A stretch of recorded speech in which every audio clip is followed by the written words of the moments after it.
how to add non-harmonic tones to a melody. This page sounds like this right now with no harmonic tones. It's in D major, and we see do, mi, so, do, so, so, mi, do, mi, do, mi, so, mi, do. Above each measure there is a Roman numeral 1, which is telling me I can add a 1 chord to that. Do, mi, so, do, so, so, mi, do, mi, do, mi, so, mi, do. So this melody only has chord tones, but we want to add non-harmonic tones to make it more interesting. So I have two choices that I'm going to use today. I'm going to use passing tones, and I'm going to use upper and lower neighbors. Passing tones are found between two chord tones. So an example is between this do and mi, I could place a re. And this note passes the melody from a chord tone do through a non-harmonic tone re to a chord tone mi. All right, let's see how that sounds.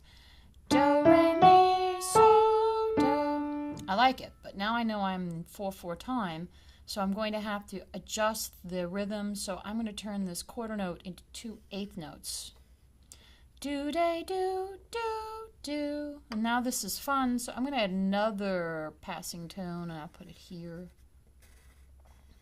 And then I'm going to see if I like it. Do, re, mi, fa, so, do. I like it.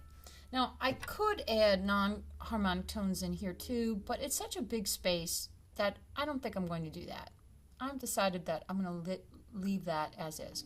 When I get to the next measure, I see 2 notes that are the same, and that's a clue that I could add an upper neighbor or a lower neighbor. I'm going to add an upper neighbor, so that would be a step higher, so I'm going to use the so, la, so. And again, I have to adjust the rhythm to keep the 4/4 time.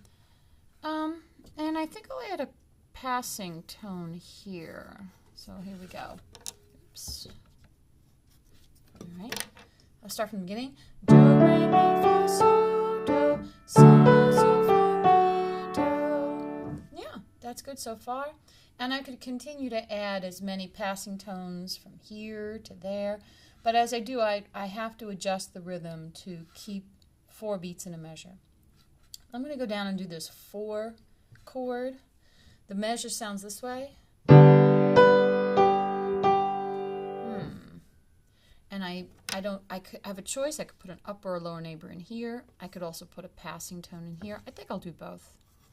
So I'm going to add one there, and I'll make the stem go down so that I can connect it. And I'll go back up to an upper neighbor and connect it. Here we go. I like that. Now when I go to the 5/7, I can add one in between. There's nothing here that I can't do. So here's my tip. Look for chord tones that are a skip away, and between them you can add passing tones. And look for chord tones that are repeated, because then you could add upper and lower neighbors. And that should make this homework more fun and more creative. Don't forget to play when you're done to see what kind of melody you came up with.